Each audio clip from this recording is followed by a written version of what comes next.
48 में मारिफत सागर ग्रंथ अवतरित होता है। 1751 में श्री जी की अंतर्धान लीला होती है और मारिफत सागर ग्रंथ के समापन होने के बाद जो इसका मसौदा लिखा है वो श्री जी के अंतर्धान के पश्चात लिखा है। जब श्री जी का अंतर्धान हो जाता है, केशवदास जी को आदेश होता है कि भाई केशवदास जी, अब तक जो भी वाणी अवतरित हुई है उसका संकलन कर दो। तो पन्ना जी में चोपड़ा मंदिर में बैठकर केशवदास जी ने सारे स्वरूप साहब का संकलन किया, सभी प्रकरणों को एक सुनियोजित तरीके से लिपिबद्ध किया और अंत में मसौदा लिखा। मसौदा क्या है? अपना वक्तव्य, जैसे लिखते हैं ना 2 शब्द, उसी की मैं चर्चा आज कर रहा हूं। आप देखिए इसमें सिखापन किया है, बहुत गहरे ज्ञान की बातें हैं और इसका बाह्य अर्थ करने से अनर्थ हो जाता है। लोग ये सोचते हैं कि ऐसा ही है, हमें सूक्ष्म अर्थ लेना है जो हक हुक्म से भाई केशवदास ने रिवायत करी है,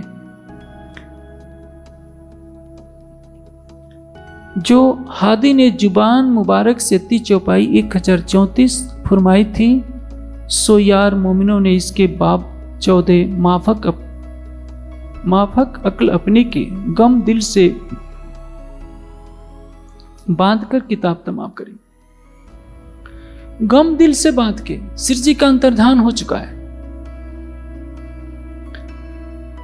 और सभी अपना काम कर रहे हैं। क्यों? क़यामतनामा में एक चौपाई आगे आ रही है। श्री जी के अंतर्धान के पश्चात कोई तन को रखना नहीं चाहता था। वाणी का ज्ञान क्या कहता है? सेहरे से नजीक हक है,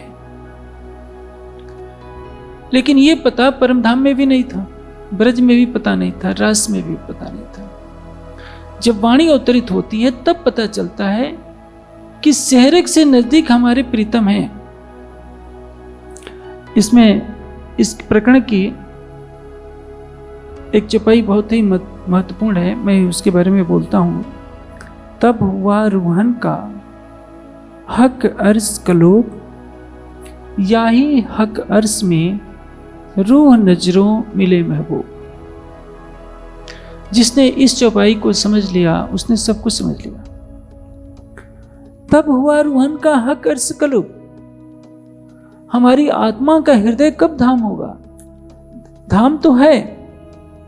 आप बताइए, आप सोने के आभूषण को अपने गले में आप पहनी है, कदाचित वो कीचड़ में गिर जाए, है तो सोना, तो क्या कीचड़ लगे मोती के हार को, सोने के हार को आप गले में पहने? आपने गले में डाला तो आपके शरीर को भी वही हार गंदा कर देगा, आपके कपड़े को भी गंदा कर देगा। लोग क्या कहेंगे? तुमने अपने कपड़े को गंदा लगा लिया। हार तो होता है शरीर की सुंदरता बढ़ाने के लिए, लेकिन यदि उस पर कीचड़ है तो सुंदरता तो नहीं बढ़ेगी और कुरूपता बढ़ेगी। परमधाम की जो ब्रह्मात्मा है, जिसका परात्मा ही राज्य का स्वरूप है, परात्मा का प्रतिबिंब हमारी आत्मा है। आत्मा के धाम हृदय में अनादिकाल से राज्य हैं और रहेंगे, क्योंकि परात्म और राज्य दो नहीं है। परात्म का प्रतिबिंब भी वैसा ही है, आत्मा, दोनों एक जैसे हैं। इन सुपन देह माफक हके दिल में किया प्रवेश, किंतु कोई नहीं जानता, ब्रज में भी नहीं जानता था, रास में भी नहीं जानता था। एक बात बताइए, जितनी माताएं बहनें बैठी हैं, अधिकतर ने सोने का कोई ना कोई आभूषण पहन लिया।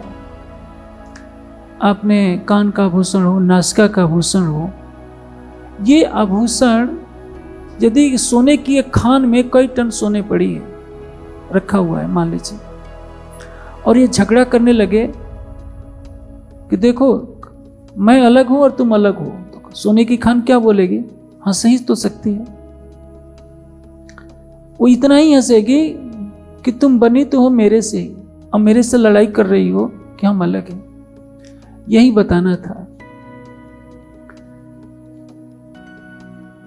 उसी खान से टुकड़े किए गए एक ज्वेलरी ने उसको ठोक पीट करके आकार दे दिया, तो वो सोने का आभूषण लड़ रहा है कि खान, सोने की खान, हम तुमसे अलग हैं।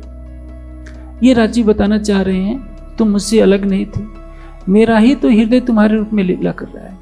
लेकिन इस जीव पर जब आत्मा बैठी है तो जीव के कार्यों को देखकर जीव भाव को प्राप्त हो गई। उसमें आत्मभाव नहीं है, परात्म भाव नहीं है। वाणी का जब ज्ञान मिलता है तो हमारी आत्मा के अंदर आत्मभाव जागृत होता है, परात्म भाव जागृत होता है, जीव भाव हटने लगता है। जो परम धाम में परात्म का दिल था उसी का प्रतिबिंब तो हमारी आत्मा का दिल है। जैसे एक व्यक्ति है, उसके 10 प्रतिबिंब बनेंगे तो 10 के अलग होंगे। ऐसा तो नहीं होगा कि दूसरे फोटो में 3 आंखें हो जाएंगी, 4 कान हो जाएंगे। चेहरा वही रहेगा, चाहे 1000 फोटो बना लीजिए, हर दिल में तो वही दिखता है। इसलिए चाहे जो परात्म के दिल में बसता है हमारी आत्मा के दिल में भी बसता है, लेकिन है सोने का आभूषण, वो बन गया है कीचड़ में गिरकर। ऐसा लग रहा है कि जैसे वो गंदा है।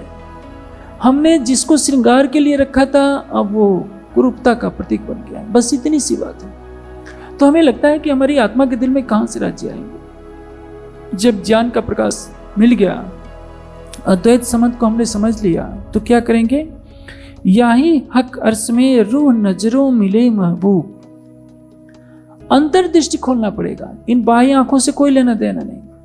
बाह्य आंखों से, बाह्य शरीर से परे हो जाएंगे। जब आप अपनी अंतर्दृष्टि को अपनी आत्मा के धाम हृदय में लेंगे तो पता चलेगा कि हम कहां आज तक भटक रहे थे। सब सुंदर सा सोचते हैं ना कि अमुक स्थान में ज्यादा शक्ति है, किसी को किसी समाधि से चमत्कार हो जाएगा तो भागा फिरेगा, किसी मंदिर में, किसी समाधि में, किसी बड़े स्थान पर।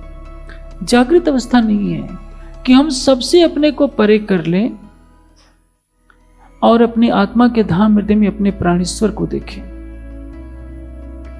परमहंसों के स्थान पर जाना चाहिए, मैं मना नहीं कर रहा हूं, जाइए, श्रद्धा पूर्वक जाइए, उनसे प्रेरणा लीजिए कि इन्होंने किस तरह से अपने को जागृत किया था, हम भी उनके पद चिन्हों पर चलें। लेकिन जाकर के सांसारिक मन्नतें मांगने लगे, ये बहुत बड़ा दोष है। आप जाइए, ध्यान कीजिए, अपनी आत्म जागृति के लिए राज्य से प्रार्थना कीजिए, यहां तक ठीक है, सब कुछ ठीक है। लेकिन ये कहना कि हम इतनी परिक्रमा कर लेंगे, अमुक स्थान पर चले जाएंगे तो वहां के चमत्कार से हमें ये हो जाएगा, ये सत्य नहीं है। यही हक अर्श में रूह नजरों मिले महबूब।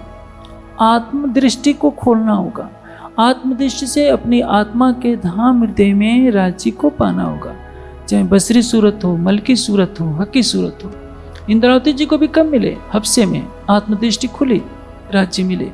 देवचंद जी को मिले आत्मदृष्टि खुलने के बाद। चाहे मोहम्मद को मिले, किसी को भी मेराज होगा तो आत्मदृष्टि खुलने के बाद ही होगा।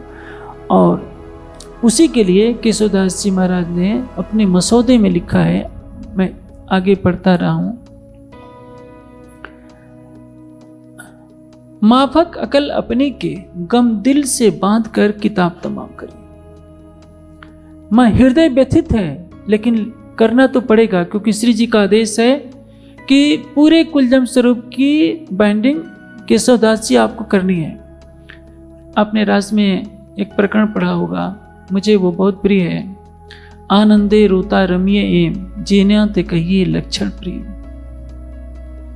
रास का ये प्रकरण है। आनंदे रोता रमिए एम जेना ते कहिए लक्षण प्रेम। कृष्ण अंतर्धान हो गए हैं, दिखाई नहीं पड़ रहे हैं। फिर वाणी कह रही है कि सखियों, यदि कृष्ण को पाना है तो रोते हुए लीलाएं करो। अब बताइए, कोई रो रहा है, विरह की अग्नि में सभी गोपियां जल रही हैं और उनसे कहा जाए कि हंस करके दिखाओ तो लगता है कि कितना अपमान किया जा रहा है, तो हमारी हंसी उड़ाई जा रही है। लेकिन वाणी कह रही है कि आनंदे रोता रमिया ये जेने ते कहिए लक्षण प्रेम। जो सच्चा प्रेमी है कृष्ण के वियोग में हंसते हुए रामते खेलो, ताकि राज्य को प्रकट करना है। श्री जी का आदेश है कि केशवदास तुम्हें ये करना है। संसार को देखना भी नहीं चाहते, फिर भी वो लिपिबद्ध करने में लगे हैं। 1751 का समय हो जाता है और लिपिबद्ध करते हैं। ये मसौदा लिखने के पश्चात गुम्मट जी में प्रणाम किया और तन पूरा कर दिया, लेकिन वो कार्य पूरा करके प्रणाम किया। अब भाई मोमिन, इन चौपाइयों के हरफ हरफ के मायने मगज जाहिर के और बातून के रूह की नजर खोल के लेंगे दिल अर्श में। अपने अर्श दिल में हर चौपाई का एक एक शब्द का बाहरी अर्थ और आंतरिक अर्थ, जाहिरी और बातीनी। बातीन शब्द है, बातून नहीं है। चौपाई में जरूर बातून लिखा है, लेकिन वो 300 साल पहले की भाषा है, वो है बातीन। बातून किसको कहते हैं? जो बहुत बोलता है। तो सब सुंदर साथ को शौक चढ़ा रहता है कि हम बातून, वाणी में लिखा है तो हम भी बातून बोलेंगे। आप कहीं ऐसा करेंगे, लोग हंसी उड़ाएंगे। उस समय प्रचलन यही था बातिन को बातून लिखने का। चौपाई में हम हेर फेर नहीं कर सकते, लेकिन जो भाषा होना चाहिए वो आज के अनुकूल भाषा होनी चाहिए कि साहित्य क्या कहता है। केशवदास जी ये बात हम सब सुंदर साथ के लिए एक बहुत बड़ी सिखापन के रूप में प्रस्तुत कर रहे हैं कि जो कुछ एक 18,758 चौपाइयाँ अब तक अवतरित हो गई हैं। मारिफत सागर की 1034 चौपाई हैं, जिसमें 14 प्रकरण हैं। इसके पूर्ण होने के बाद 18,758 चौपाइयाँ पूर्ण हो जाती हैं। और जो भी सुंदर साथ होगा उनको क्या कह रहे हैं? भाई। पहले यही परंपरा थी। पहले उस समय परंपरा नहीं थी जगत गुरु आदि पीठाधीश्वर, ये परंपरा नहीं थी। हमारे समाज में परंपरा कहाँ से आई? प्रवाहियों की देखा देखी। जो प्रवाही महाराज होते हैं अपने नाम के आगे श्री श्री अनंत श्री जगत गुरु पीठाधीश्वर ये लगाते हैं, तो हमारी देखा देखी वही चला गया। एक बहुत बड़ी दीवार बन गई है सुंदर साथ में। आप देखिए, जब तक महामती जी के तन से बाह्य लीला होती है, लाल दास जी हैं, भीम भाई हैं, मुकुंद दास जी हैं, सब एक दूसरे से जुड़े हुए हैं। लेकिन आज स्थिति कुछ अलग है। आज हमारे समाज में गादीवाद थोप दिया गया, व्यक्तिवाद थोप दिया गया। गादीपति के पास सामान्य व्यक्ति बेचारा बैठ नहीं सकता। जो गरीब हो, सामान्य व्यक्ति को तो बैठने का अधिकार ही नहीं। एक दूरी बन गई है। उस समय सभी एक दूसरे को परम धाम की भावना से देखते थे। अब क्या लिखते हैं? अब भाई मोमिन, इन चौपाइयों के हरफ हरफ के मायने मगज जाहिर के और बातून के रूह की नजर खोल के लेंगे। अंतर्दृष्टि, आत्मा की दृष्टि कब खुलती है? भाव भ्रिकुटी पल पापड़ मुस्कत निलवट केस, इनबित जब हक मुख निरखिए तब खुले अंतर के पट। हम राज्य के मुखारबिंद को तो देखने का प्रयास ही नहीं करते। तोहमत किस पर मरते हैं कि राज्य हमारे सामने आते हैं। कौन दोषी है? हम अपने दोषों को नहीं देखते। महामती जी ने वाणी में क्या कहा है? कहीं भी नहीं लिखा है कि तुम दोषी हो। अपने लिए दोष बनाया है, छोटा दोष नहीं लिया। रोम रोम कई कोट अवगुण, यहां तक कह दिया कि मैं चोर चंडाल चर्मिष्ठ। इससे अधिक अपशब्द तो और कुछ नहीं होते हैं। लेकिन हम सुंदर साथ दूसरे की अंगुली तरफ अंगुली कर करके के बार बार कहते हैं कि तुम ऐसे हो, तुम ऐसे हो। मैं कैसा हूं ये कोई नहीं सोचता। जिस दिन हर कोई सोचने लगेगा कि हम आत्मनिरीक्षण भी तो करें, हमारे अंदर कितनी कमियां हैं, तो हमारे अंदर की सारी लड़ाइयां खत्म हो जाए। लड़ाई कब होती है? जब हम दूसरों को दोषी बनाते हैं और अपनी महिमा गाने शुरू कर देते हैं। तो स्वाभाविक है, यदि हम किसी का सम्मान नहीं करेंगे तो हमारा कौन सम्मान करेगा? यदि हम किसी की गरिमा नहीं समझते, केवल अपनी महिमा समझते हैं कि हमारे से अच्छा कोई नहीं, तो उस समाज में कभी भी मेल मिलाप नहीं हो सकता। आप चीख चीख कर अपनी महिमा गाते हैं, देखिए मैंने ये कर दिया, मैं ये करता हूं, मेरे अंदर ये विशेषता है, और दूसरों के बारे में कहते हैं कि वो बिल्कुल खराब है। कोई आपको अच्छा ही नहीं लगता तो आप समाज का संगठन कैसे बनाएंगे? इसलिए यह आवश्यक है कि आत्मनिरीक्षण स्वयं करें हम कि हमारे अंदर क्या कमियां हैं, दूसरों के अंदर क्या विशेषता है। अवगुण काढ़े गुण ग्रहे, हारे से हो जीत।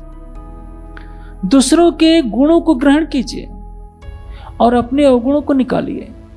अपने मुख से कभी अपनी प्रशंसा मत कीजिए। हाँ, दूसरों के सामने पीठ पीछे उसकी प्रशंसा कीजिए। यदि कोई बात आपको अच्छी नहीं लगती है तो उससे अकेले में कह दीजिए कि ऐसा करना उचित है, ऐसा करना उचित नहीं है।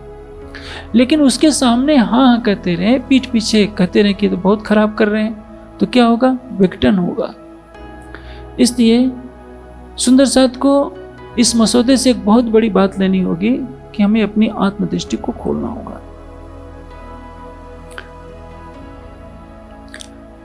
रूह की नजर खोल के लेगे दिल अर्श में, और हक के बेशक इल्म लदुन्नी से विचारेंगे और फैल में ले आएंगे, तभी हाल ले हाथी के कदमों कदम धरेंगे।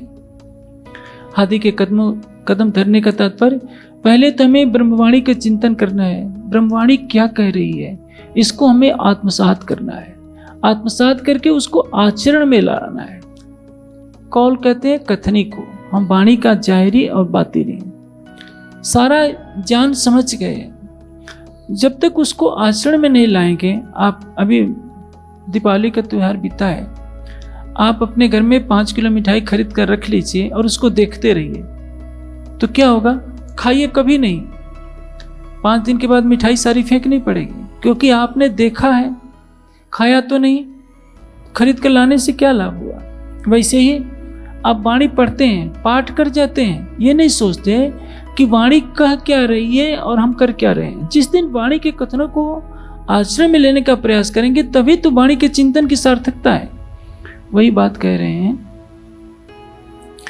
कि तभी हाल ले हाथी के कदमों कदम धरेंगे। कौल को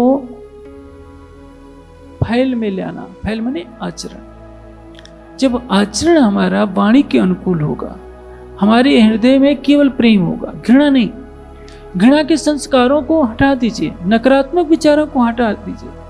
आप देखिए, विदेशों में कचरे से बिजली बनाई जा रही है। हमारे देश में कचरा एक समस्या है।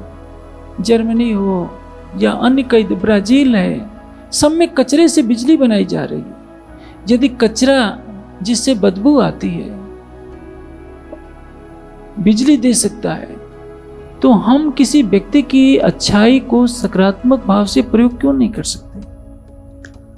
हम सबको बुरा कर करके अपने से अलग करते रहेंगे, तुम बुरे, तुम बुरे, मैं अच्छा, मैं अच्छा, तो ये प्रवृत्ति हमें कहाँ ले जाएगी? हाँ, बुराइयों को अच्छा नहीं कहना है, उसको सकारात्मक भाव से सुधारने का प्रयास करना है। जैसे कचरे से घृणा करने की अपेक्षा उसको बिजली बना दिया जाए तो समाज के लिए लाभदायक होती जाती है। हमें यह सोचना है कि किसी व्यक्तित्व में खोट कहां से आता है, उसको सुधारने के लिए क्या करना चाहिए, तो परिणाम क्या होगा? हमारा समाज आगे बढ़ता जाएगा। आत्म सौनी एक दीजे दूसरी जुजवी तो दीसे दे, शरीर अलग अलग दिख रहे हैं, सबके अंदर आत्म तत्व एक ही है।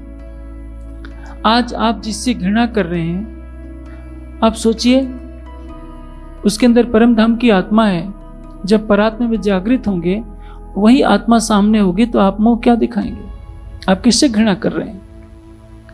कोई आपसे घृणा करता है, करे, लेकिन आपका कर्तव्य नहीं है कि घृणा करना। आपका कर्तव्य नहीं है किसी की निंदा करना, किसी पर कीचड़ उछालना। यदि आप ऐसा करेंगे तो सबसे ज्यादा नुकसान आपको उठाना पड़ेगा, क्योंकि आपके मन के विचार दूषित हो गए। अब आपके आगे बढ़ने का रास्ता ही रुक जा रहा है। यदि सब सुंदर साथ अपनी दृष्टि को पवित्र ले लें कि हाँ, ये परम धाम के सुंदर साथ हैं, हमें उसी भावना से देखना है, तो आप तो कीचड़ से पहले आगे हो गए। किस वास्ते?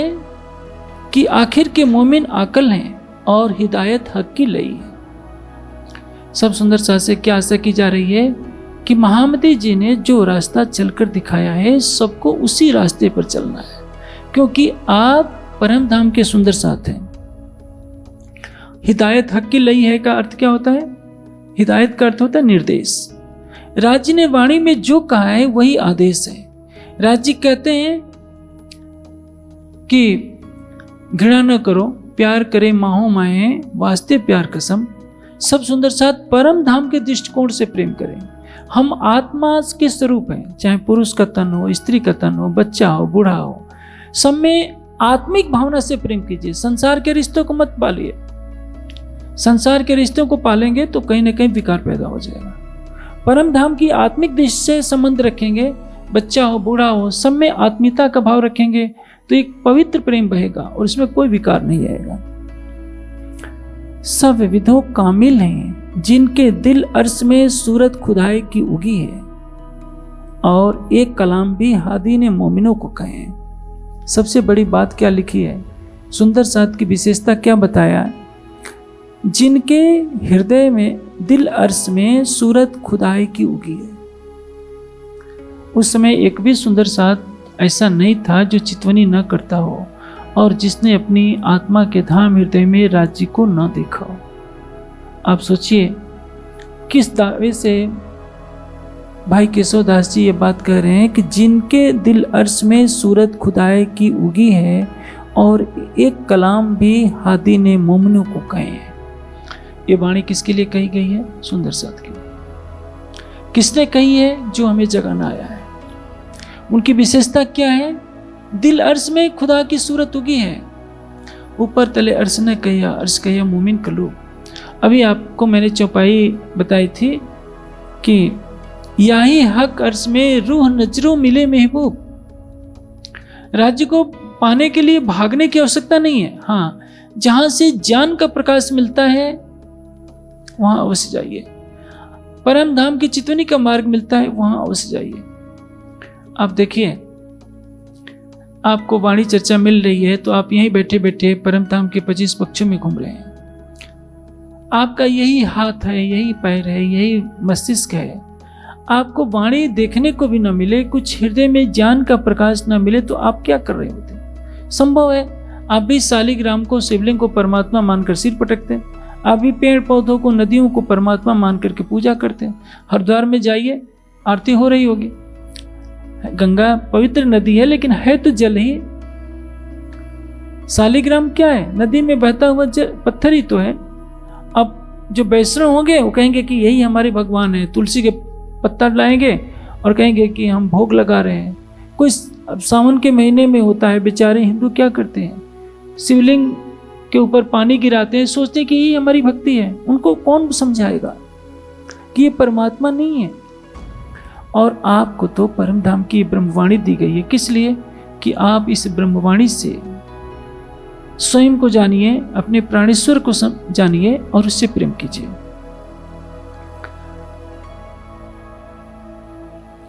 तो हुक्म से मोमिनों को जरूर सिर लेना है। आप ये बहाना नहीं बना सकते कि हमारे लिए थोड़े कहा गया है। जो सुंदर साथ है उसकी पहली आवश्यकता क्या है? दिल अर्श में सूरत खुदाई की उगी। उसको पहला कार्य करना है कि वाणी का चिंतन करना है, वाणी के निर्देशों को आचरण में लाना है, तभी हाल ले राज्य के कदमों कदम हम धार पाएंगे। जो श्री जी ने मार्ग दर्शाया है, हम अपने को कसौटी पर तभी खरा सिद्ध कर पाएंगे। आगे कहते हैं, तिस वास्ते जो कोई अरवा अर्श अजीम की हो और इल्म लदुन्नी से जागृत हुई हो। स्पष्ट कर दिया। सुंदर साथ की जमात में तो आज 40 लाख शायद हो जाएंगे सुंदर साथ, लेकिन किसके लिए कहा जा रहा है? तिस वास्ते जो कोई अरवा अर्श अजीम की होए और इल्म लदुन्नी से जागृत हुई होए और हुक्म मदद करे और हक हादी हिम्मत देवे तो सूरत हक हादिम के कदमों बांध के इस फानी वजूद को उड़ावे और बीच अर्श अजीम के उठ खड़ी होए और मिलाप हमेशगी का सुख लेवे। क्या निर्देश दिया है? इल्म लदुन्नी से जो जागृत आत्मा हो गई है, जिसने वाणी का चिंतन किया है, वो जानता है कि हमारा प्राणेश्वर कौन है? राज्य। वो राज्य के अतिरिक्त अन्य किसी को भी प्रणाम करना नहीं चाहेगा। परमात्मा की दृष्टि से। ये ऐसा मैं नहीं कहता कि आपके घर कोई अतिथि आए तो आप उसको प्रणाम न कीजिए। अतिथि को अतिथि के रूप में प्रणाम कीजिए। आपके घर कोई वरिष्ठ अधिकारी आता है तो क्या आप कहेंगे कि देखिए मैं सुंदर साथ हूं, मैं किसी अधिकारी को प्रणाम नहीं करता? या आप कोर्ट में जाते हैं, मुकदमा लड़ना पड़ता है, तो जज के सामने अकड़ कर खड़े हो जाएंगे कि हम सुंदर साथ हैं, हमें तो आपको प्रणाम नहीं करना है। प्रणाम कीजिए जज को जज की भाव से। आपके घर कोई अतिथि आता है, अतिथि के भाव से प्रणाम कीजिए, लेकिन परब्रह्म की जगह न दीजिए। अक्षरातीत की जगह कोई नहीं ले सकता। मुसलमान लोग क्या सोचते हैं कि हमें अल्लाह ताला के सिवा किसी को हाथ जोड़कर प्रणाम नहीं करना है, सिर नहीं झुकाना है, इसलिए वो एक हाथ से केवल ऐसा कर देते हैं। वो कहते हैं कि यदि हमने प्रणाम कर दिया तो हमारा ईमान टूट जाएगा। वो उल्टा अर्थ है। माता पिता को भी वो प्रणाम नहीं करते, सिर नहीं झुका सकते, किंतु ये प्रवृत्ति अच्छी नहीं है। माता पिता को माता पिता के भाव से प्रणाम करना चाहिए, परमात्मा के भाव से नहीं। हमारी संस्कृत में कहा जाता है स्त्री के लिए कि पति ही परमेश्वर है, लेकिन पति के लिए पत्नी क्या है ये नहीं बताया जाता है। पति को ये बताया जाता है अरे तुम कमा कर लाते हो, घर में स्त्री है उसको नौकरानी बना दिया गया, ये शोषण है। पति के लिए पत्नी देवी बने और पत्नी के लिए पति देवता बने, यहां तक ठीक है। वेद का यही निर्देश है कि पति पत्नी एक दूसरे को देवी और देवता समझें, एक दूसरे का सम्मान करें। माता पिता देवता हैं, आचार्य देवता हैं, परमात्मा की जगह कोई नहीं ले सकता। हाँ, आत्मिक दृष्टि देखिए तो सबके अंदर चेतना है। पूरी वाणी का सार तो नहीं हो सकता, केवल एक ही बात है, हम अपनी आत्मिक दृष्टि को खोल लें। अभी आप मैंने चौपाई मिली, तब यही हक अर्श में रूह नजरों मिले महबूब। कहीं भी जाने की जरूरत नहीं है। और ऋषियों ने आज से करोड़ों वर्ष पहले इस बात को कहने का प्रयास किया था, किंतु एक बात है कि वाणी का जो ज्ञान है जागृत बुद्धि का ज्ञान है, संसार के ग्रंथ स्वप्न की बुद्धि के ज्ञान है। छांदोग्य उपनिषद में यह अवश्य लिखा है कि अपने हृदय मंदिर में ये मानिए कि सारा परम धाम इसमें है, ब्रह्मपुरी है, पुंडरीक वेश्म है, उसमें ब्रह्म रहता है, और यहाँ पर मन को एकाग्र करके ध्यान कीजिए, परमात्मा मिल जाएगा। अंदाज से ही सही बहुत कुछ कहने का प्रयास तो किया है उस उपनिषद के रचनाकार ऋषि ने। वाणी तो एक जगह नहीं, कई कई जगह इस बात को डिंडिम घोष के साथ कहती है कि अर्ज तुम्हारा मेरा दिल है, इताए करो विश्राम। हम मानने को ही तैयार नहीं होते, हम कहाँ भागते हैं। आजकल एक परंपरा से चल गई है, हम सोने के कितने कलश महंगे महंगे चढ़ा सकते हैं। लोगों में भ्रम हो गया है कि हम ज्यादा सोना चढ़ा देंगे तो राज्य ज्यादा खुश हो जाएंगे, बढ़िया बागे चढ़ा देंगे तो राज्य ज्यादा खुश हो जाएंगे। राज्य कोई मनुष्य नहीं है कि आपके सोने के भेंट से खुश हो जाए। जो खुश होता है वो नाराज भी होता है, वो तो विकार है खुश होने का। आप ये बताइए, सूर्य क्या किसी दिन नाराज हो जाता है या किसी दिन खुश हो जाता है? क्योंकि वो तो निर्विकार है, उसके अंदर जो प्रकाश है देता रहेगा। राज्य के पास घृणा ही नहीं है तो नाराज क्यों होंगे? मनुष्य नाराज होता है। आप घर वालों को पैसा कमा कर दीजिए, बहुत खुश हो जाएंगे। पैसा जिस दिन नहीं लाएंगे घर वाले नाराज होंगे, कहेंगे कि निकम्मा हो गया है। कल तक जो महिमा गाते थे वो आपको बुरा करने लगेंगे। ये संसार की कहानी है। उसी में राज्य को क्यों घसीटते हैं? राज्य आपसे पवित्र प्रेम चाहते हैं, निस्वार्थ। राज्य को आप राज्य मानिए, उनको पैसे से मत तोलिए कि हम 50 लाख का सोना चढ़ा देंगे तो राज्य खुश हो जाएंगे। ऐसा नहीं, आप उनकी वाणी को फैलाइए, उनकी महिमा को, उनकी छवि को सबके हृदय में बसा दीजिए। हाँ, तो ये है राज्य को रिझाना।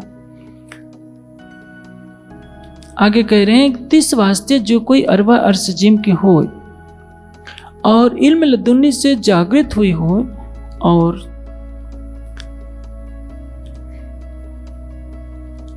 हुक्म मदद करे, हक हादी हिम्मत दे। हुक्म का मदद करने का तात्पर्य वाणी में जो कुछ कहा है वो हुक्म है। जब किसी सुंदर साथ को चितवनी के लिए कहा जाता है तो वो यह कहता है कि राजी का हुक्म होगा तो चितवनी कर लेंगे। सामने 1000 सोने के आभूषण फेंक दीजिए और कहिए कि भाई राजी का हुक्म है कि इसको मत उठाओ, कोई मानेगा? कहेंगे कि नहीं, राजी मेरे दिल में कह रहे हैं कि इसको उठा लो। हुक्म की परिभाषा हम तोड़ मरोड़ कर प्रस्तुत करते हैं। जहां लाभ होगा वो खुद हम कह देंगे कि राजी ने इल्हाम किया है कि तुम्हें ये कर लेना है। ये क्या है? व्यवसाय है, शुद्ध प्रेम नहीं। और हुक्म मदद करे और हक हादी हिम्मत देवे। वाणी में कह दिया ले आओ प्यार करो दीदार, तो ये हुक्म है, आदेश है राजी का। सवेरे जब स्वरूप पढ़ा जाता है, मैं इस चौपाई को कई बार बोल चुका हूँ, और मंदिरों में हर पूजा करने वाला, सेवा पूजा करने वाला सुंदर साथ बोलता है कि निस्दिन रहिए प्रेम से युगल स्वरूप के चरण। लेकिन बेचारा बोलता है, लेकिन मैं समझता हूँ 80-90% पुजारी लोग कभी भी चितवनी नहीं करते, केवल पढ़ देते हैं कि निस्दिन रहिए प्रेम सो युगल स्वरूप के चरण, निर्मल होना यही सो और धाम बनना। इसका अर्थ क्या होता है कि हम कथनी को करनी में नहीं बदलना चाह रहे हैं। पहले ही शर्त रखी केशवदास जी ने कि इल्म लदुन्नी से, तारतम्य ज्ञान से जो जागृत हो जाए, हुक्म मदद करे, हक हादी हिम्मत देवे। सुंदर साथ में तो हिम्मत ही नहीं है। सुंदर साथ सोचते ही नहीं कि राजी हमको मिल सकते हैं, क्योंकि उनको अपने स्वरूप की खुद पहचान नहीं है कि हम यथार्थ में हैं कौन। हक हादी हिम्मत देवे तो सूरत हक हादी के कदमों बांध के। कदमों बांधने का तात्पर्य क्या है? राज्य के चरणों से स्वयं को जोड़ना कि हमारा कौन है। आशिक इन चरण की, आशिक की रोज चरण। धनी के चरण कमल ही हमारे जीवन के आधार है। इस फानी वजूद को उड़ावे और बीच अर्श अजीम के उठ खड़ी हो। तो क्या आप इसका अर्थ लेंगे कि सब लोग मर जाएं? वजूद उड़ाने का तात्पर्य शरीर के मोह से परे हो जाना। हम इस तरह से चितवनी में बैठ जाएं कि पता ही नहीं चले कि हमारा शरीर है भी, तो समझ लीजिए आपका आधा काम हो गया। लेकिन इसका अर्थ ये नहीं कि आप दीवार के सहारे बैठ जाइए, सो जाइए, फिर कहेंगे कि हमें तो पता ही नहीं चला कि 4 घंटे कैसे बीत गए। तो 4 घंटे तो आप सोते रहे। आप जागृत अवस्था में राज्य की शोभा में इतना डूब जाइए कि शरीर का आभास न हो। इसको कहते हैं वजूद को उड़ाना। इस फानी वजूद को उड़ावे और बीच अर्श अजीम के उठ खड़ी हो। यहां बैठे बैठे वो कहां देख रही है कि मेरी परात्म मूल मिलाव में बैठी है। अब उसको अपना स्वरूप भी दिख रहा है, परात्म भी दिख रही है। उसको लग रहा है कि जो परात्म है मैं भी वही हूं। सामने युगल स्वरूप दिख रहे हैं, और ये कहां हो रहा है? तब यही हक अर्श में रूह नजरों मिले महबूब। सब कुछ यहां होगा, दिख रहा होगा कहां? परम धाम का। मैं आपको एक दृष्टांत से समझाता हूं। इसे मान लीजिए आप छत पर चढ़ गए, आपको दूरबीन दे दी गई कि यहां से मसूरी को देखिए। आप ऊंचाई वाले छत से दूरबीन लगाएंगे तो मसूरी आपको दिखने लगेगा। देख कहां रहे हैं? आप मसूरी को देख रहे हैं। शरीर आपका यहां है, दृष्टि आपकी पहुंच जा रही है। आपका शरीर उड़कर मसूरी नहीं जा रहा है। कोई पूछा क्या कर रहे हो तो आप क्या उत्तर देंगे कि अरे मैं मसूरी देख रहा हूं, तुम मुझे बाधा मत पहुंचाओ। तो वैसे ही है, अंतर्दृष्टि खोल लेंगे। परम धाम में बैठे बैठे आप सुरता के माध्यम से जिस तरह से संसार को देख रहे हैं, चितवनी के माध्यम से आत्मदृष्टि को खोलकर आप यहीं से बैठे बैठे परम धाम को देखेंगे। जैसे दूरबीन के पर्दे पर आप देखते हैं तो बहुत दूरी की वस्तु दिखने लगती है, माया का पर्दा हटाकर आप अंतर्दृष्टि से राज्य के चरणों में धारणा करेंगे, ध्यान करेंगे, आपका प्रेम गहरा होता जाएगा, तो आपकी अंतर्दृष्टि ऐसी लगेगी कि पूरे 25 पक्ष में घूम गई है। क्योंकि श्रृंगार ग्रंथ के दूसरे प्रकरण में बताया गया है, परम धाम में जो कुछ है, हौज गसर, मानिक पहाड़, पुखराज, 25 पक्ष, युगल स्वरूप, सब कुछ आपकी आत्मा के धाम हृदय में बसते हैं। किंतु माया का आवरण आप उसको देखने नहीं दे रहा है। मेरे इस कथन पर एक विद्वान ने बहुत आपत्ति की थी कि ये तो संसार वालों का ज्ञान है, आत्मा के दिल में ये तो शरीर है, इसमें केवल जीव का दिल रहता है, आत्मा का दिल नहीं रहता। मार्फत सागर में इस संबंध में एक बहुत ही महत्वपूर्ण चौपाई है। मार्फत सागर में वाणी के कठिन प्रश्नों का समाधान किया गया है, और जैसे कि मैंने अभी ये चौपाई बोली, तब यही हक अर्श में रूह नजरों मिले मोह। हमारा दिल जब कलूब कहला जाएगा, धाम कहला जाएगा, तो परिणाम क्या होगा? हमारी आत्मा के धाम हृदय में हमारा प्राणेश्वर मिल जाएगा। उस समय परात्मा के दिल में और आत्मा के दिल में कोई भेद नहीं रह जाएगा। हमें ऐसा लगेगा कि हम शरीर से यहाँ नहीं है, ये तो शरीर है ही नहीं, हम तो परम धाम में हैं। इसको कहते हैं फानी वजूद को उड़ाना। ऐसा नहीं समझ लीजिए कि जहर खाकर मर जाएंगे तो हमें परम धाम दिख जाएगा। पन्ना जी में क्या हुआ था, एक महात्मा अपने कुछ शिष्यों को लेकर गए और कौवा से में कहा कि देखो छलांग लगा जाओ, परम धाम दिख जाएगा। बेचारे सारे दुनिया से चले गए। छलांग लगाना है, कलश में चौपाई आती है तो उलंग किस तरह से काल माया योग माया को उल्लंघन करना है, प्रेम से उलंघना है। ये तो थोड़े की पहाड़ की चोटी से कूद जाना है, ये तो दुनिया पहले से करती आ रही है। आत्मिक भावना को लीजिए। देखिए लंदन, आप बीबीसी का समाचार सुनते हैं, आजकल तो रेडियो का प्रचलन कम हो गया है। कहीं भी दुनिया में कोई खेल होता है, वहां का संवाददाता बोलता है और आप घर में बैठे बैठे सुन लेते हैं। आवाज कैसे आती है? बिना तार के आ रही है। जो वहां शब्द बोला जा रहा है, जैसे मैं यहाँ बोल रहा हूँ, यूट्यूब में कोई ऑस्ट्रेलिया में सुन रहा है, कोई अमेरिका में सुन रहा है, ये आवाज कहाँ से पहुंच जा रही है? ये आवाज आकाश में विलीन हो जा रही है, और उस आकाश में ये जो शब्द की जो ऊर्जा विलीन हो रही है, वहां से यंत्र द्वारा ग्रहण कर लिया जाता है। यही तो कहानी है। तो आप सोचिए, राज्य और आपके बीच में दूरी कहाँ है? जब परम धाम की परात्मा का प्रतिबिंब आत्मा के रूप में इस खेल को देख रहा है, तो अपनी अंतर्दृष्टि को खोलिए। आपकी आत्मा के दृष्टि के खोलते ही आपका महबूब, आपका प्रीतम आपके धाम हृदय में बसता है। यही तो ब्रज में पता नहीं था, रास में पता नहीं था, देवचंद जी के तन से होने वाली लीला में पता नहीं था, और कड़वा सच कहूं तो परम धाम में भी मालूम नहीं था। क्योंकि परम धाम में तो राज्य सामने है, पता ही नहीं था। ये सोचने की आवश्यकता ही नहीं पड़ी कि राज्य कहाँ है। इच्छा करते ही हर पल वहाँ वियोग हो ही नहीं सकता था। काल माया में पता चला कि वियोग क्या होता है, और वाणी से सब कुछ बता दिया गया कि हक नजीक से रख से, फिर भी देखते ही न देखे अंत। देखते हुए भी हम अंधे बने हुए हैं कि हम अपने धाम हृदय में अपने प्राणेश्वर को देख नहीं पा रहे। इस फानी वजूद को उड़ावे और बीच अर्श अजीम के उठ खड़ी हो, और मिलाप हमेशगी का सुख लेवे।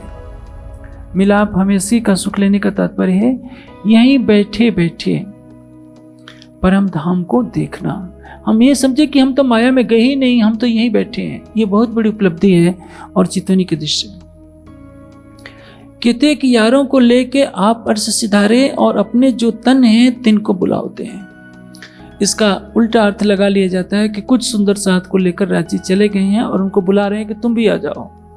तो इसका मतलब क्या सबको जहर खा करके एक दिन में मर जाना चाहिए कि राज्य हम आपके पास आ रहे हैं? ये अर्थ नहीं होता है। परमहंसों की भाषा अटपटी होती है। श्री जी अर्श सिधारे नहीं है, उनका धाम कहाँ है? ब्रह्मात्माओं का हृदय। जैसे महामती जी घुमर जी के अंदर बैठकर चितवनी में लग गए हैं, और उनके विरह में कुछ सुंदर साथ शरीर को बोझ समझकर परित्याग कर दिए हैं कि नहीं अब रहा नहीं जाता, हम भौतिक नेत्रों से देखते थे, अब आपके बिना नहीं रह पाएंगे, तो उन्होंने तन छोड़ दिया। इसका अर्थ श्री जी ये नहीं कर रहे हैं, ऐसा नहीं लगाना चाहिए कि सबको कह रहे हैं कि सब छोड़ दो। अब एक चौपाई लिखी है, सुनत बिछोहा हादी का पीछा साबित राखे पिंड, धिक धिक पड़ोती नकलें व नाही बतनी अखंड। क़यामत नमा तो पहले उतर चुका है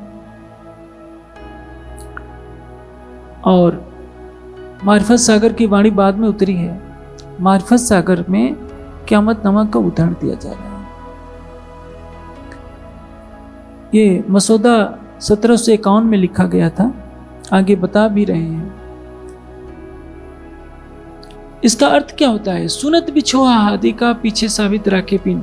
तो क्या श्री जी यही कहा गए हैं कि जब मैं तन छोड़ूं तो तुम सभी शरीर छोड़ देना? ऐसा नहीं है। सुनत बिछोहा हादी का पीछा साबित राखे पिंड, धिक धिक पढ़ो तीन अकलें व नाही वतनी अखंड। वो परम धाम की ब्रह्मात्मा नहीं है जो अपने शरीर को रखती है। इसका भाव का तात्पर्य क्या है? हम चितवनी में इस तरह से डूबे कि हमें शरीर का मोह छूट जाए।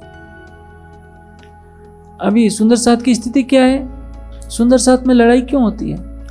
पद के लिए, प्रतिष्ठा के लिए, वर्चस्व के लिए, हुक्म के लिए, कि मेरा सब कहना माने, मैं किसी का कहना नहीं मानूं, मेरे आदेश पर सब चले। इसी के लिए तो लड़ाइयाँ होती है, बुजुर्गों के लिए लड़ाइयाँ होती है।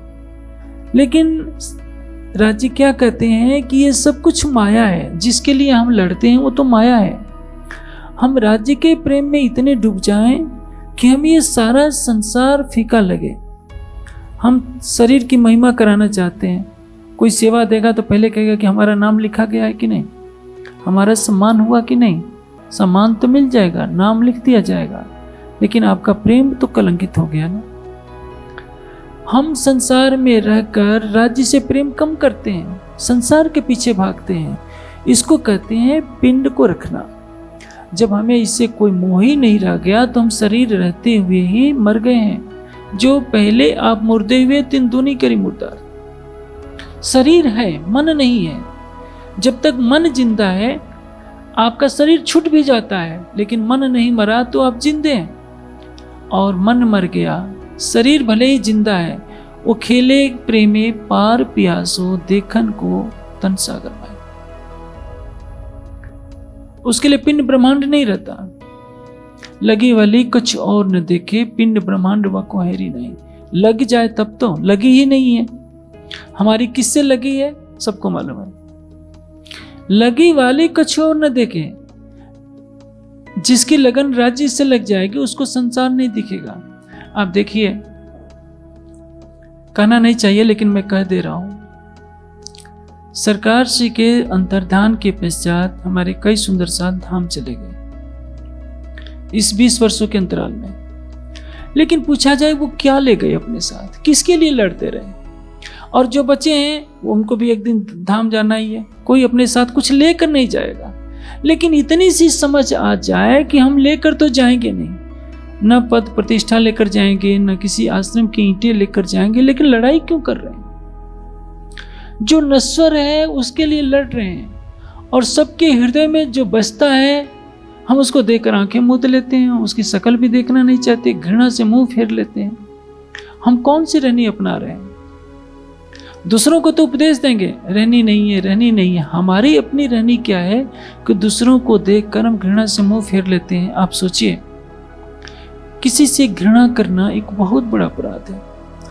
आप संभावना तो बनिए, आप किसी का प्रेम नहीं का सम्मान नहीं कर सकते, किसी को प्रेम की दृष्टि से नहीं देख सकते, तो आप अपने हृदय में घृणा का ज्वालामुखी न धधकने दीजिए। क्योंकि इससे सबसे अधिक नुकसान आपको होने वाला है। आपकी दृष्टि की पवित्रता चली जाएगी, आपका सुख छिन जाएगा, और ये सबसे बड़ी क्षति है। जिसके हृदय में घृणा का संस्कार जल गया, दूसरों के दोष देखने की प्रवृत्ति हो गई, उस अपना सबसे बड़ा आत्मघात कर रहा है। और मैं समय अभाव के कारण सारी प्रकरण की चर्चा नहीं कर पा रहा हूं। मैं अंतिम में जो विशेष बात है उसको कहना चाह रहा हूं। लिखतंग गिरो रब्बानी की पांव खाक हमेशा चाहत। सबको प्रणाम करते हुए क्या कह रहे हैं? गिरो रब्बानी, आप हक राज्य के स्वरूप हो। देखिए एक परमहंस की महानता किन भावों से संबोधित कर रहे हैं। लिखतंग गिरो रब्बानी की पांव खाक हमेशा चाहत, केशव दास की प्रणाम कोटान कोट दंडवत साथ सबको। सब सुंदर साथ क्या है? राज्य के स्वरूप है। और मैं क्या चाहता हूं? आपकी चरण धूलि चाहता हूं। हम लोगों में केशव दास जी जैसी महानता तो नहीं है। एक की प्रशंसा कीजिए, दूसरे की नहीं की करेंगे तो मुंह फुला लेगा, हमारे बारे में तो कुछ कहा ही नहीं गया। अरे भाई, आपने देखा है जिस वृक्ष में जितने फल लगे होते हैं उस वृक्ष की डालें उतनी झुकी होती है। अकड़ किस में होती है? जिसमें कुछ नहीं होता है।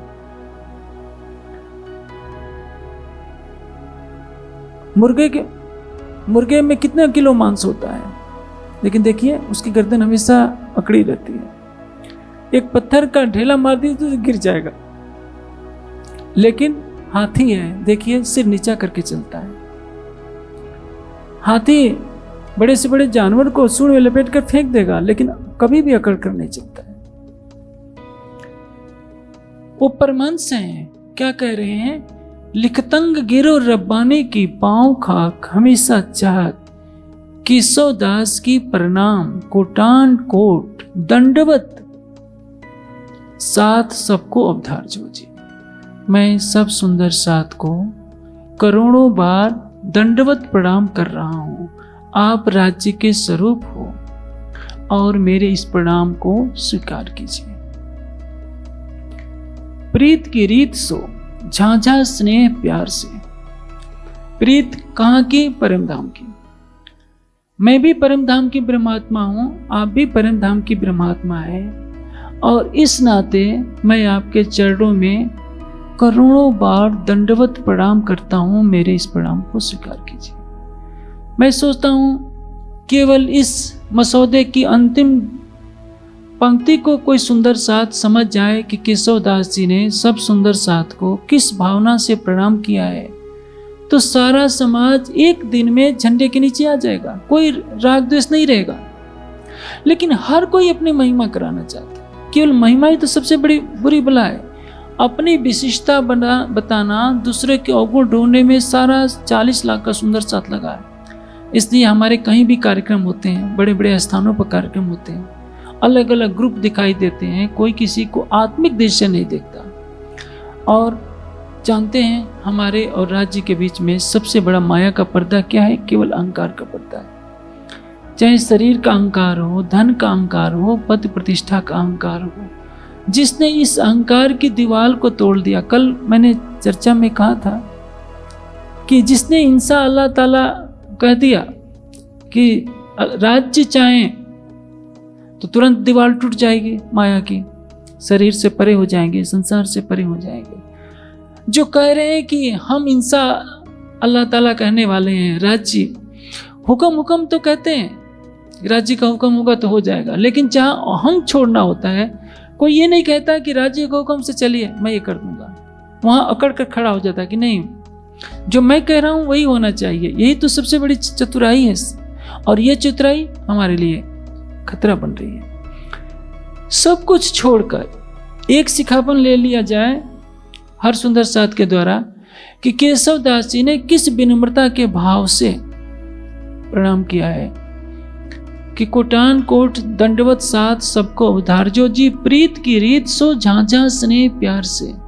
परम धाम का प्रेम निभाते हुए आप मेरे दंडवत प्रणाम को स्वीकार कीजिए बहुत अधिक प्रेम से। आप सोचिए, हम सुंदर साथ क्षेत्र में बटे हैं, प्रांतों में बटे हैं, जाति पाति में बटे हैं, परिवार में बटे हैं। जो हमारा नज़दीकी होता है उसको ज़्यादा प्रेम की दृष्टि से देखते हैं, पराये को दूसरे भावना से देखते हैं।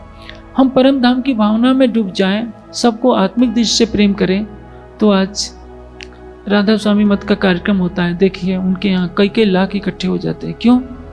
क्योंकि उनका केंद्रीकरण है। वो सोचते हैं कि हमारे गुरु महाराज जी ने बुलाया है तो पूरे देश के इकट्ठे हो जाते हैं, उनकी भीड़ लग जाती है। अपने सरसवा के बगल में कार्यक्रम होता है, 3 लाख इकट्ठे होते हैं। हमारा समाज 40 लाख की संख्या में है, आज तक 1 लाख भी कभी इकट्ठा नहीं हो पाया। क्यों? 1 लाख क्या 25-30 हजार भी इकट्ठे हो जाएंगे तो 10 ग्रुप रहेंगे, मेल नहीं रहेगा। मेल कब होगा? जब हम सबको आत्मा की नजर से देखें। शरीर की नजर से देखेंगे तो अवगुण तो आएंगे। पंजाब का सुंदर साथ चाहेगा कि केवल हम पंजाब वालों से प्रेम करें, गुजरात वाला चाहेगा कि हम गुजरात वालों से प्रेम करें, यूपी बिहार एमपी वाले सोचेंगे कि हम अपने प्रांत क्षेत्र वर्ग में सभी बटे हुए हैं, सारी संकुचित दीवारों को तोड़कर एक आत्मिक भावना ले लीजिए। परम धाम की दृष्टि से देखिए, कोई झगड़ा नहीं है। यहाँ की दृष्टि से देखेंगे तो अवगुण ही अवगुण नजर आएंगे और परिणाम क्या होगा? हम अपने जीवन का एक एक पल खोते जाएंगे। यह अहंकार हमें चितवनी नहीं करने देगा। यह अहंकार हमें इतना नकारात्मक बना देगा कि हम दूसरे की निंदा में, दूसरे से घृणा करने में अपनी सारी ऊर्जा लगा देंगे। लेकिन हम नहीं सोचेंगे कि जो समय मूल मिलावे की चितवनी में लगना चाहिए था, दूसरे के हृदय को ज्ञान के प्रकाश में लगाना चाहिए था, हमने तो वो किया ही नहीं। परिणाम क्या होगा? हम जाते समय हमारे हाथ में 1.25 सेर सूत नहीं रहेगा, 1 सेर भी नहीं रहेगा, शायद 100 ग्राम भी सूत हम नहीं काट पाएंगे।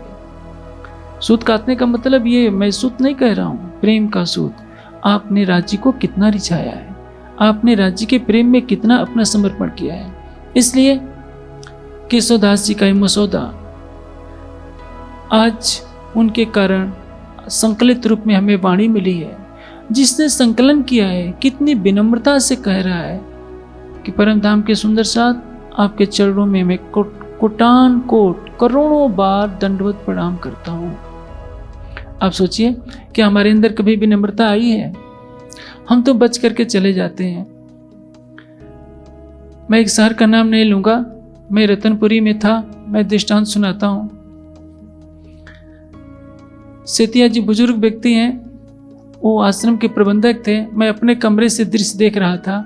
वो कमरे में जाकर एक एक को प्रणाम जी कर रहे हैं और सब जो बाहर निकल रहे हैं सब सिर हिला रहे हैं।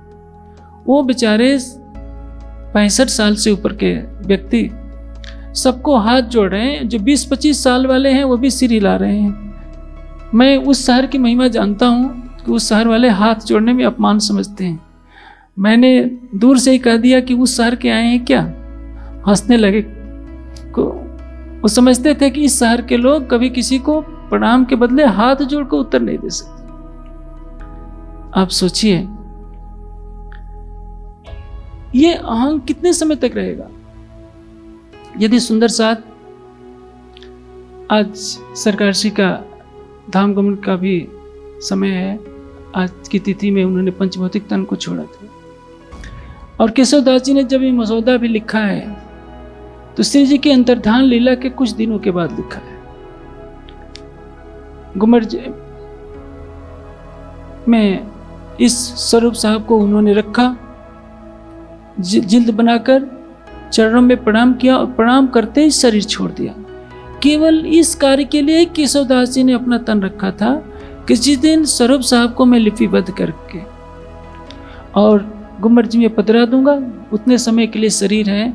और लिखने के बाद आप सोचिए जो तन धारण किए हुए सुंदर साथ हैं उनके प्रति कितना भाव रख रहे हैं कि करोड़ों बार दंडवत प्रणाम कर रहे हैं और ये भी कह रहे हैं कि परम धाम के संबंध से मेरे प्रेम को स्वीकार कर लेना। शायद हम सुंदर साथ अपने हृदय में प्रेम लाएं। प्रेम भरेंगे तो हमारा भला होगा। हम सबसे अधिक अपना भला करेंगे। घृणा करेंगे, द्वेष करेंगे तो सबसे ज्यादा हम अहित करेंगे अपना, क्योंकि हमारी सुरता घृणा के विकार को लेकर परम धाम में नहीं जा सकती है। ले आओ प्यार करो दीदार। आपको कोई पत्थर मारता है, आप उसकी चिंता न कीजिए। आपको कोई घृणा की दृष्टि देखता है, उसकी चिंता न कीजिए। आप अपनी दृष्टि में घृणा न रखिए। एक दिन उसको पश्चाताप के आंसू बहाने पड़ेंगे, क्योंकि घृणा करना एक मानवीय अपराध है, आध्यात्मिक अपराध है। घृणा की चिंगारी सब कुछ भस्मीभूत कर सकती है। इसलिए इस मसौदे में केशवदास जी महाराज ने बहुत कुछ कह दिया है। आज बाईजूराज मंदिर के पीछे केशवदास जी महाराज की समाधि बनी है। मैंने देखा है धर्मगुरु को भी वहाँ मत्था टेकते हुए कि केशवदास जी महाराज की समाधि है। उन परमहंसों के जीवन से हमें शिक्षा लेनी होगी कि उनमें कितनी विनम्रता थी, कितना उन्होंने त्याग किया। आज उनके त्याग के परिणाम स्वरूप ही तो आज हम यहाँ बैठे बैठे वाणी की चर्चा कर रहे हैं। सरकार श्री ने वाणी की ज्योत जलाई, उत्तर प्रदेश जागृत हुआ, गुजरात जागृत हुआ। नहीं तो क्या होता था, रात रात भर गरबे खेले जाते थे, कोई वाणी को पढ़ता नहीं था। जो ज्योति जलाई उस ज्योति को बढ़ाना हमारा कर्तव्य है, ये हमारा सच्चा कर्तव्य है। ये नहीं कि फूंक मारकर उस ज्योति को बुझाने की हम चेष्टा करें। जो भी सुंदर साथ हमारी समकक्ष आए, हम उससे प्रेम की दृष्टि से व्यवहार करें। हम किसी का हृदय न दुखाएं, मन से नहीं, वाणी से नहीं, कर्म से नहीं। और जितना हम सबको प्रेम की दृष्टि से गले लगाएंगे, श्री जी का एक ही कथन है, ज्यो ज्यो प्रीत होत है साथ में, त्यों तो होत है मोही को सुख। राज जी आपके मिष्ठान के बड़े बड़े पैकेटों से, बड़े बड़े ये चढ़ावे से खुश नहीं होंगे। आप सबसे प्रेम करना सीख जाइए, उसी दिन प्रलय हो जाएगा। आप कहते हैं ना कि कब प्रलय होगा, कब प्रलय होगा। दुखदे बतन बुलावी अपने घरे नहीं रसम। आप हंसते उठे घर धाम के पद पर चलिए। आप चितवनी नहीं करेंगे तो रोते हुए आपको चितवनी करनी पड़ेगी। जब संसार में विश्वयुद्ध छिड़ेंगे तो हाय तौबा मचेगी। और जो मनुष्य आजकल पाप कर रहा है उसको ज्यादा समय तक रोका नहीं जा सकता। याद रखिए, कर्मों का फल अवश्य भोगना पड़ता है। गायों को किस तरह से तड़पा तड़पा कर मनुष्य मार रहा है, कैसे कैसे पशुओं की हत्या करके उनका मांस भक्षण कर रहा है। मनुष्य का मांस खा रहा है, वो भी 5 स्टार होटलों में बैठ करके। इससे बड़ा पाप और क्या होगा। हम ऐसे माया के युग संसार में रहे हैं, कलयुग का इतना विकट रह रहा है, जो कि परमधाम की ब्रह्मसृष्टियां भी घृणा की अग्नि में चल रही हैं।